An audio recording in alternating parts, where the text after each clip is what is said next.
महाराष्ट्र की अगर बात करें तो महाराष्ट्र में घोषणा पत्र में घोषित रेवड़ी का क्या असर हुआ, इसकी झलक बस कुछ घंटों में मिलने वाली है। क्या वोटिंग के बाद नतीजे आते हैं, एक एक तस्वीर सुबह से नॉन स्टॉप टीवी 9 पर आप देख सकते हैं। सबसे पहले रिजल्ट्स हम आपको दिखाने वाले हैं क्योंकि हमें फिक्र है आपकी।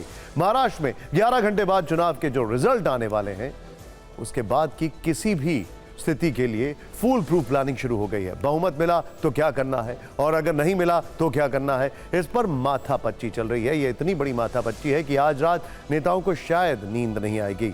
महायुति हो या महाविकास अघाड़ी, दोनों गठबंधन में बैठकों का दौर चल रहा है। फोन पर भी लेटेस्ट अपडेट दी जा रही है। सबसे पहले आपको महाविकास अघाड़ी की प्लानिंग बताते हैं क्योंकि इस गठबंधन की सहयोगी पार्टी कांग्रेस में बड़ी हलचल है। सूत्रों के मुताबिक महाराष्ट्र कांग्रेस अध्यक्ष नाना पटोले ने राहुल गांधी और मल्लिकार्जुन खड़गे से बातचीत की है। केंद्रीय नेतृत्व ने विधायकों की खरीद फरोख्त पर अलर्ट रहने के निर्देश दिए हैं। सूत्रों के मुताबिक नतीजों के बाद अपने विधायकों को सुरक्षित जगह शिफ्ट करने के लिए कांग्रेस ने विशेष विमान का इंतजाम भी किया हुआ है। स्पष्ट बहुमत न मिलने पर इन विधायकों को कर्नाटक और तेलंगाना शिफ्ट करने के बारे में पार्टी फैसला कर सकती है। इसी के साथ जीतने वाले निर्दलीय उम्मीदवारों के साथ संपर्क में रहने की जिम्मेदारी भी कांग्रेस के एक बड़े नेता को दी गई है।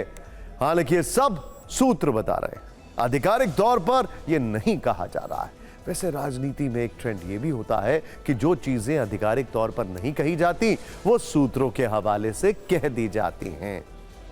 इन सब के बीच में खबर यह भी आ रही है कि नाना पटोले ने केंद्रीय नेतृत्व से कांग्रेस की अगुवाई में सरकार बनाने की मांग रखी है, यानी उनके हिसाब से सीएम कांग्रेस का हो।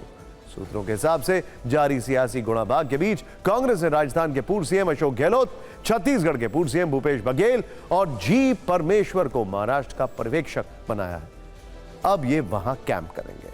कांग्रेस की प्लानिंग पता चल गई तो महाविकास अघाड़ी के दूसरे सहयोगी उद्धव गुट की तैयारी भी जान लेते हैं। इस गुट के सांसद संजय राउत का दावा है कि एमवीए के 160 उम्मीदवार जीत कर आएंगे। सभी के एक साथ रहने के लिए होटल की व्यवस्था की जा रही है। इतना ही नहीं, चुनाव परिणामों को लेकर कल यानी गुरुवार को 2 सीक्रेट बैठक भी हुई। पहली बैठक एक 5 स्टार होटल जबकि दूसरी मातोश्री में हुई थी। होटल की बैठक में संजय राउत, शरद गुट के नेता जयंत पाटिल और कांग्रेस नेता बाला साहब थोराट शामिल हुए। उसके बाद उद्धव ठाकरे के साथ बैठक के लिए सभी नेता एक ही गाड़ी में मातोश्री पहुंचे। फिर यह बैठक देर रात तक मातोश्री में चलती रही। छोटी पार्टियों और कुछ निर्दलियों को साथ लाने की कोशिश में भी एमवीए लगी है। अगर कुछ सीट कम पड़ी तो कैसे सरकार बनाई जाएगी, छोटे दलों और निर्दलियों के लिए क्या प्रस्ताव रखा जाए, इस पर चर्चा हुई है। दूसरी तरफ महायुति की तैयारियां कुछ ज्यादा बाहर निकलकर नहीं आ रही हैं।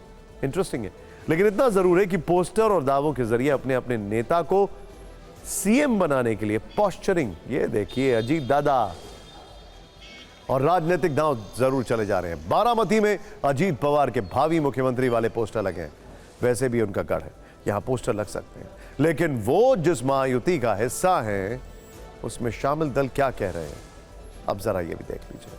शिंदे गुट के प्रवक्ता संजय शिरसाट ने कहा है कि चुनाव शिंदे की अगुवाई में लड़ा गया है, इसीलिए वही सीएम बने। बीजेपी नेता प्रवीण दरेकर का कहना है कि सीएम बीजेपी से हुआ तो देवेंद्र फडणवीस होंगे।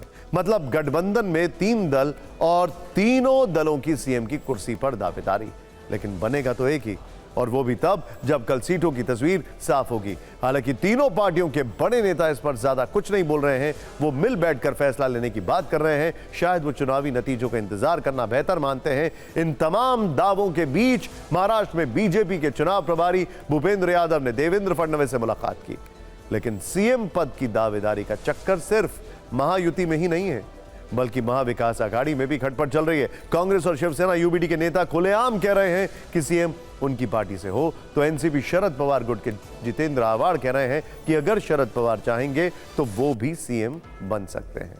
सीएम पद की लड़ाई सीटों को लेकर चल रहे समझौते के वक्त भी खूब चर्चा में थी, और अब जब नतीजे आने वाले हैं तो फिर चुनाव परिणाम से पहले इस पद को लेकर माहौल गर्म है। नेताओं के अलग अलग दावे हैं।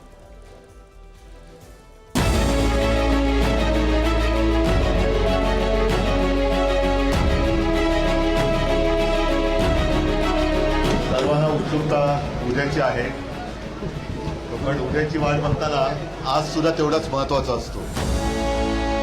भविष्य में ऐसा भी हो सकता है कि भाई उद्धव ठाकरे हमारे साथ आ सकते हैं, प्रियंका चतुर्वेदी जी मुझे बोल रहे हैं कि भाई मैंने उधर आना चाहिए, लेकिन मैं उधर क्यों जाऊँ, मैं तो महायुति के साथ हूँ, मैं एनडीए के साथ हूँ। रामदास आठवले अपनी राजनीति करे, अपनी पार्टी संभाले, हम महाविकास आघाड़ी की राजनीति हम पूरी तरह से कर लें। स्वाभाविक होता है कि वही जो सिस्टम है, वही जो चेहरे हैं, वैसे ही उन्हीं पदों पे कंटिन्यू रहेंगे। मतलब एक नाथ शिंदे ही सीएम बनेंगे? मुझे यकीन है कि वही बनेंगे। ये बात बिल्कुल सच है कि राष्ट्रवादी कांग्रेस पार्टी बहुत सालों से अजीत पवार को प्रदेश के मुख्यमंत्री के रूप में देखना चाहती है। तो चूंकि ये चाहत है हम लोगों की। महाविकास आघाड़ी की बात है, सत्ता आने के बाद जितने भी हमारे सब इंडिया आघाड़ी के घटक दल हैं उनको साथ में लेके हम चलेंगे।